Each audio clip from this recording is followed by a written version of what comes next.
Hi, welcome to another episode of Dear Nina, Conversations about Friendship. I am sharing a conversation I had with Dr. Marissa G Franco, author of Platonic, How the Science of Attachment Can Help You Make and Keep Friends. It was such a good, juicy topic about conflict and why it is okay to express anger at our friends. I don't mean to express it in an angry manner per se, but to express that you're upset about something, you're disappointed about something. I think a lot of us avoid conflict because we fear we will lose the friendship. But a really special, close friendship should be able to handle an expression of any kind of upset. Of course, you can't do it all the time. And Dr. Franco and I discuss times you might skip it and also how to deal with being on the receiving end of information like that from a friend. The reason I am resharing this conversation is because I chose Platonic as the summer book club choice for the Dear Nina book club. Let me tell you for a quick moment about the Dear Nina book club. It is virtual. It's on Zoom, although as interest grows, we will have some in-person options. But for right now, it's seasonal and it is on Zoom and everybody is welcome. And I always choose a book that is about friendship.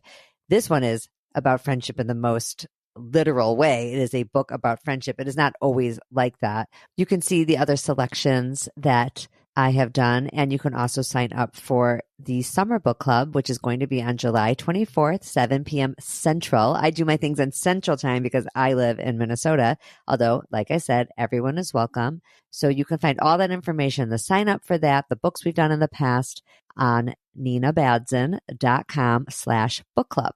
My last name is Badzin, ninabadzin.com/book club. On to the episode.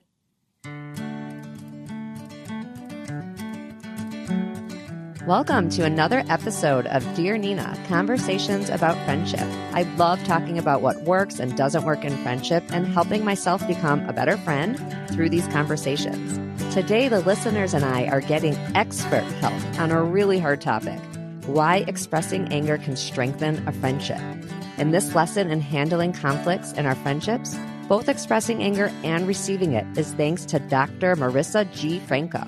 Dr. Franco is a psychologist and a national speaker known for digesting and communicating science in ways that resonate deeply enough with people to change their lives. She works as a professor at the University of Maryland, and her book, Platonic, How the Science of Attachment Can Help Make and Keep Friends, is out now. Hi, Marissa. Hi, Nina. Thanks so much for having me. I want you to know that every couple of weeks, I do a friendship roundup of articles I've seen around, and people send me stuff. I see stuff. I truly am an enthusiast. I digest it all. If there's a friendship book that's been published, I've read it. I loved your book. I have to tell you that almost every article I get, I'd say 9 out of 10, you're quoted as one of the experts. I feel like I have a celebrity. I'm such a nerd, and I really take in so much friendship stuff. And so I was so excited when you had a whole book I could read. I would love to hear a little bit more from you before we really get into the conflict piece, which was one of my favorite chapters, about attachment theory, because that's part of the title. I want to read the title one more time. Platonic, How the Science of Attachment Can Help You Make and Keep Friends. What is attachment theory? How does it relate to friendship? Yeah, that's a great question. First of all, thank you so much. I'm honored to hear that, you've been following some articles that I've been cited in. So attachment theory, typically it's applied to romance, but our attachment style is really our internal template for how other people are responding to us and seeing us, which thus affects how we then behave in our relationships. And so because most of what goes on in our friendships, our relationships is ambiguous, we don't actually know if someone meant to harm us, is being malicious, is being nice, hasn't texted us back because they hate us or because they're busy, right? Our attachment style tends to be the deciding factor in how we determine what's going on in our relationships. And so really there's these 3 ways, actually 4, but the 4th one there's less research on, that we might interpret our relationships, relate to our relationships. Anxiously attached people, they always think people are abandoning them. So if you don't text them back, they'll think you hate them rather than you're busy. If you bring up an issue with them, they might think you're ending the friendship rather than you're trying to solve an issue and reconcile with them. If you haven't talked to them in a while, they might assume the friendship is over rather than that it's just been sleeping for a little bit. Avoidantly attached people, they tend to think other people are untrustworthy and really value their independence. They're often not very vulnerable. They lose friends easily. They don't really try to make friends. They see relationships for their liabilities, their responsibilities, instead of for their benefits. So they just keep other people at a distance.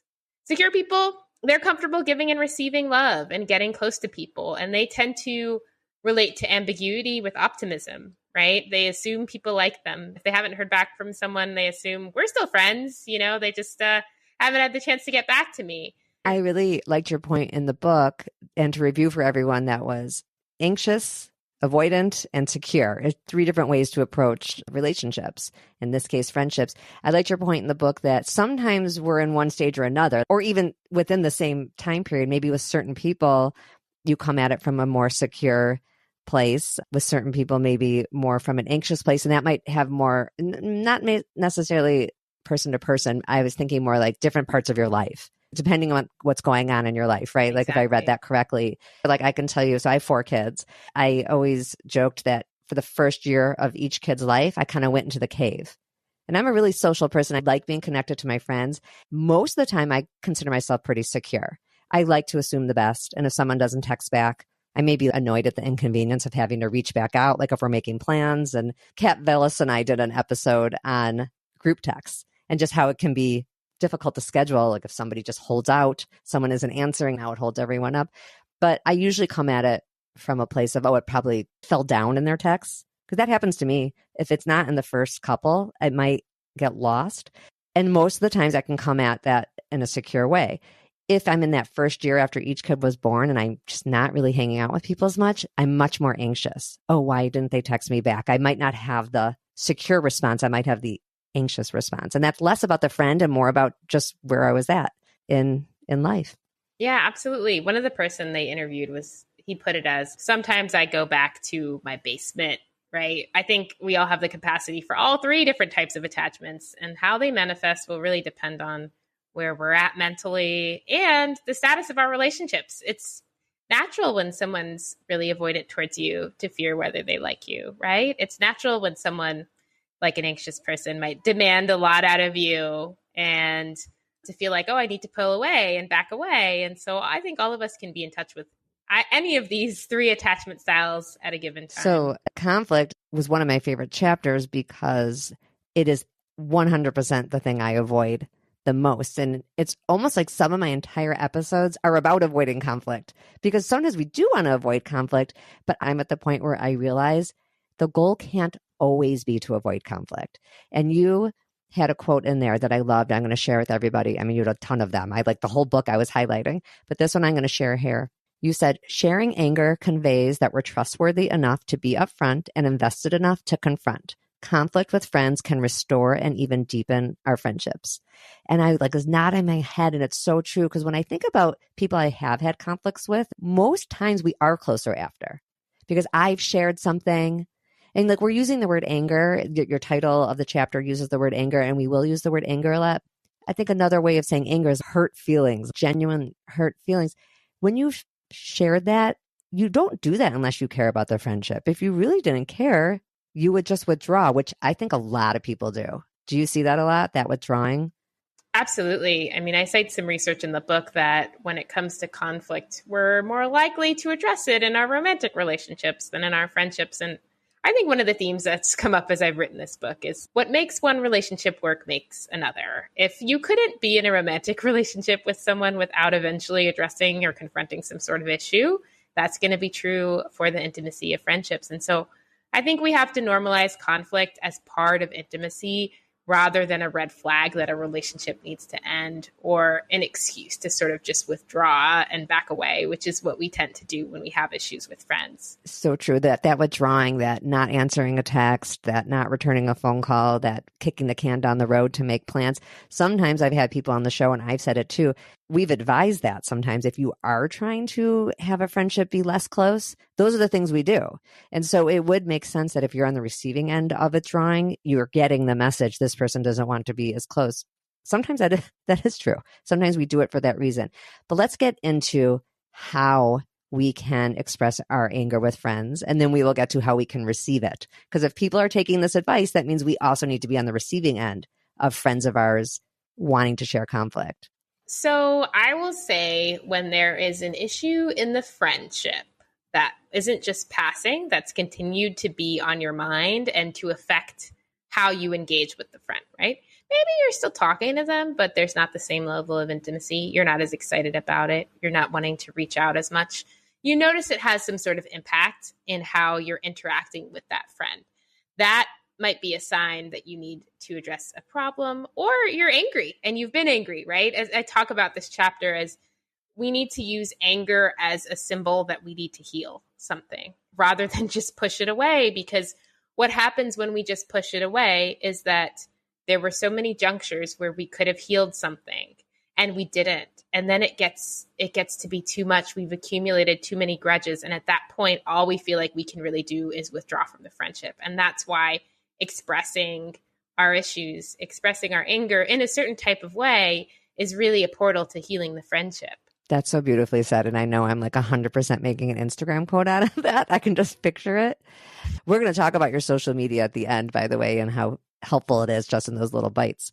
But okay, so you've decided that in this friendship, this isn't something I want to let go, because we do let a lot of things go. And sometimes that's for the better. I think it is okay to let certain things go. But I like your point that is, if it's something that you're still thinking about, it's maybe a repetitive behavior. It's not just like a one-time thing. Sometimes people flake out and it's a rare thing. And you can take the longevity of the friendship into account and say they've been a good friend 95% of the time. I say, if you want friends to give you room to mess up, like, you have to give them a little room. Friends do make mistakes, and that's okay. But when it's a repetitive thing, yes, and you've decided it's worth now coming at it, what are some things to say? What are some ways to start that information? How do you engage like this? Questions to ask yourself before all these things. There's such good advice in the book, but I'd love to hear it directly from you. So I'll share some of my own journey, because today I got asked by another journalist, like, what is your hardest piece of your own advice to take?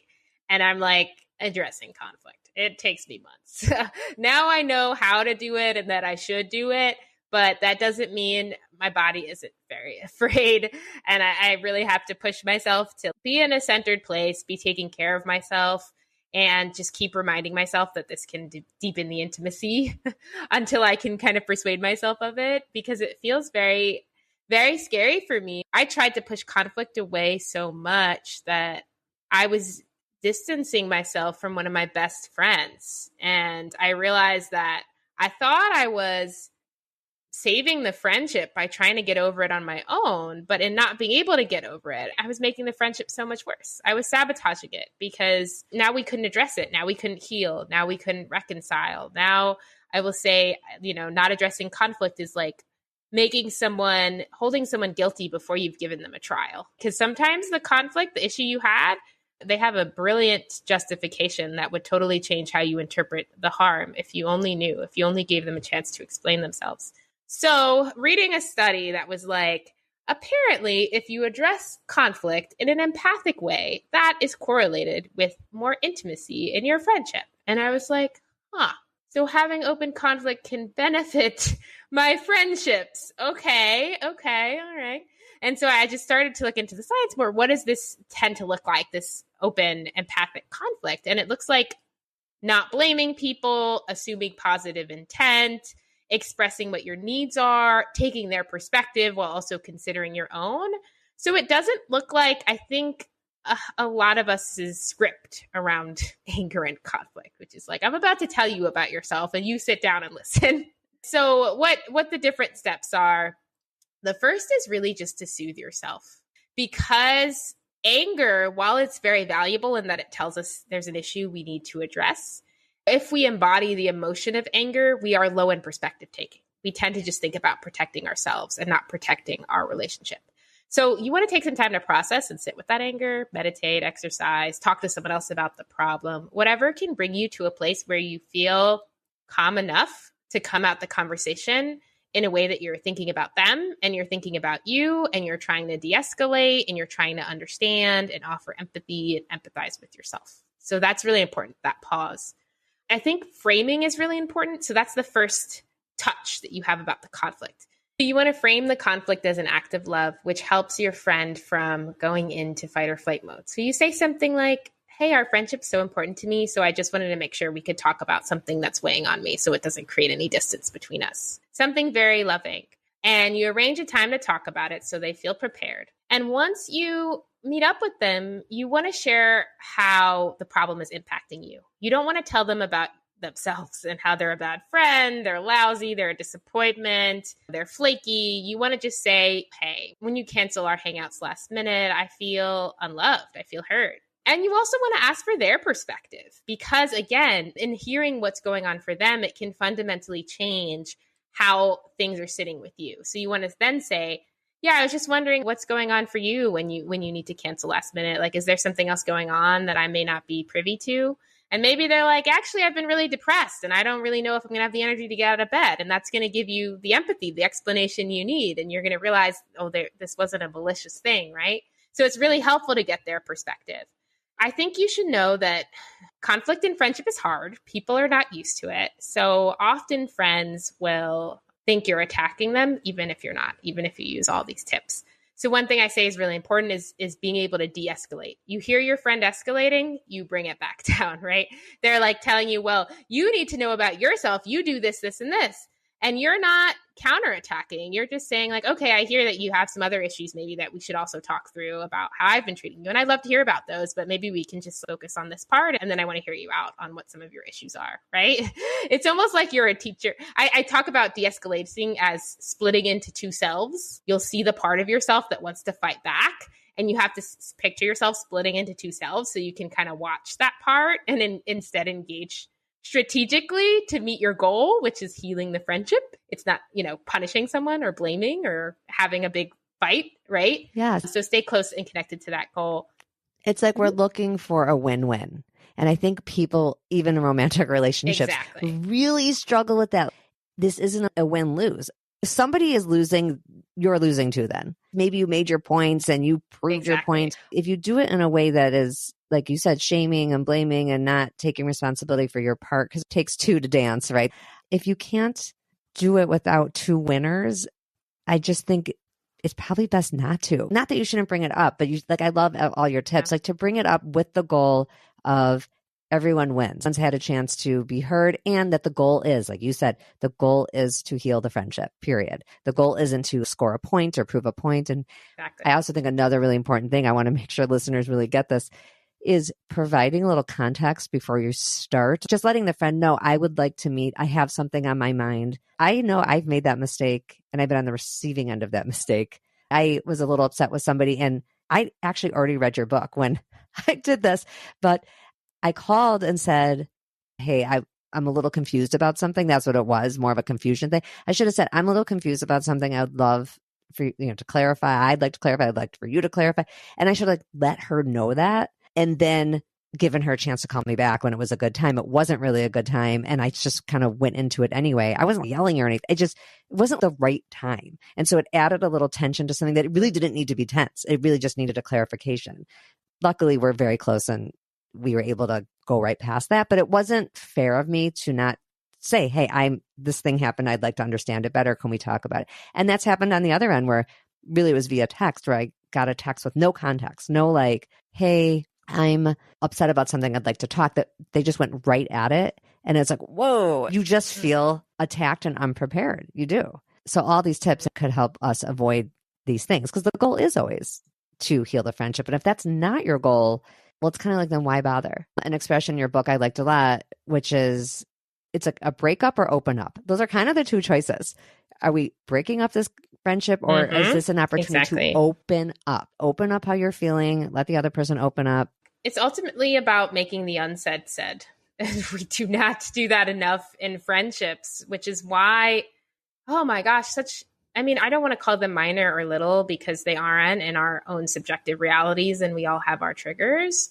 But those things that you think are minor or little and you invalidate them and think, this isn't worth bringing up, those just accumulate more and more over time until we're like, why don't I want to hang out with this person? Like, what's going on? And so at some point, we just need to make that unspoken spoken because otherwise it can be really acidic for the friendship. Yep. And it is hard. And I appreciate that it's even hard for you. You probably get this kind of issue way worse than I do. I have been writing about friendship, not from an expert perspective, but just as somebody really interested in friendship for a long time. It's been like 8 years. And because of that, sometimes if friendship issues come up, people will say to me, well, like, you're the expert. I'm like, no, I'm really just a regular person. But even though you actually are an expert, you're also just a regular person. And you can know all the studies and know what's best to do, but it's still hard in real life. And you don't want to be put on a pedestal of you know how to be the perfect friend at all times. You're still human. And just like asking from a human perspective, writing a book like Platonic and being in the work you're in, does it put pressure on you to like do everything by the book? It does. I think I realized that I was getting kind of exhausted by social interaction, and I'm an introvert, so that's normal. But I think what I was also getting exhausted by is, and I think this was my projection more than other people putting this onto me, that I had to be the best all the time. And, we all know we should have a healthy diet and exercise, but we don't do it. And it's just intellectually, it's to understand something. And then physically, it's a completely different matter. So yeah, even though I sometimes know what is the best thing to do I always do it? No. And I liked writing Platonic because I feel like I was able to be honest with that. Like every chapter, I'm like, hey, y'all, I screwed this up. So this is what I did wrong, but this is what the research tells us. So it's funny that I feel like Platonic is mine and not mine because it's so much based on the existing research that's out there where I'm like, okay, this is what we should all be doing together. And this is how I'm trying to do a little better. So this is what I can recommend to you. That's exactly the attitude I come at in this podcast. It's easier in the podcast because talking about it, I'm much more honest and vulnerable about my mess ups like I just did even here on this episode. You did a great job of that in your book because you are giving advice, but you did share a lot of your own and people who spoke to you for the book. You were able to share their experiences too. Before we wrap up, I just want to talk a teeny bit about receiving that anger. Let's say now you are on the receiving end of the text that says, hey, I have something I want to talk to you about. Can we make some time? Now you're finally sitting down, or maybe you're having a phone conversation because maybe it's long distance. What advice do you give to the recipient? First of all, when you're in an intimate relationship, your goal is to try to meet each other's needs in a reasonable way, right? There's limitations of that. I talk about that in my chapter on generosity.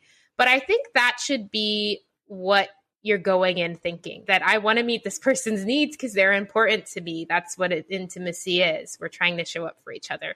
And so when your friend has a concern, you want to engage in something called responsiveness, which is kind of just means being responsive to their needs. And it's linked to just so many benefits in our relationships. And it has 3 parts. One is understanding, which is kind of just like you summarize what they said back at them to indicate that you're listening, right? I hear that you are upset with me because I didn't show up for you when you were in the hospital. Validation, which is telling them their feelings are valid. It's opposite of defensiveness. I get why you're hurt. I understand why that's hurtful. I might be hurt too if I was in that situation. And the third is care, where you share what you're going to do in the future. So next time you're in the hospital, I'm definitely going to be more intentional about showing up for you. And that's it. You make it sound simple. I do think it can be as simple as that, really. I really do. And I'm a big believer in forgiveness. And a huge piece of getting someone's forgiveness, I agree, is promising to act different in the future and then acting different in the future. I mean, you have to actually change your behavior. Exactly. And being acknowledged, I love the little conversation you just did. I would feel the same way if I was in the hospital and you didn't show up. Simple acknowledgement that the person isn't made a big deal over nothing. No one wants to feel like they're upset for no reason. And a lot of times we are upset for a good reason. And it could be so easily solved if it was just acknowledged that there was a mess up. I'm sorry, it won't happen again. And I would have felt the same way. Wow, that would just done, healed. Yeah. I think it really would be. When someone brings up an issue with us, just remembering it as an act of love, like they're giving us an opportunity to reconcile and to heal things. And also they're giving us enlightenment as to how we can do better as a friend. And that's gold. How rare do we get that in our interactions? And if we can remember in a larger way, this is really going to help me grow as a person, even if it hurts in the moment, I think that can be helpful with making us less defensive. I think that's a perfect place to end. It's such good advice. To even go further than this, people really need to read your book. There's so many topics, because a whole separate topic would be, and we're not even going to address it in this episode, but it would be, what if this conversation fails? Now we're more in the breakup territory, and that's a separate thing. And people are going to have to read your book, read all your articles, because I know you've spoken and written a lot about that too. Can you tell listeners where to find you on social media? absolutely. Thank you so much for having me, Nina. This was a pleasure. I love this topic because it's so hard for me too. I share the expert tips, but you should know that I'm struggling with you as you're listening to this. You can find me on Instagram or Twitter at Dr. Marissa G Franco. That's DrMarisa or at my website, www.drmarissagfranco.com. I offer a free quiz to assess your strengths and weaknesses as a friend. Platonic is sold anywhere books are sold. Please leave a review if you like it. That is much appreciated. Absolutely. Thank you for making the time. I know that you get a lot of requests because I can see that, as I said, in all the articles I read. And I'm like, there's Marissa again. There's Marissa again. It's amazing. Thanks to all my listeners for being here. As I always say, because I believe it very deeply, when our friendships are going well, we are happier all around. And if you have been listening to the podcast and liking it, I would love if you would share an episode with a friend. That is so, so helpful. See you next week.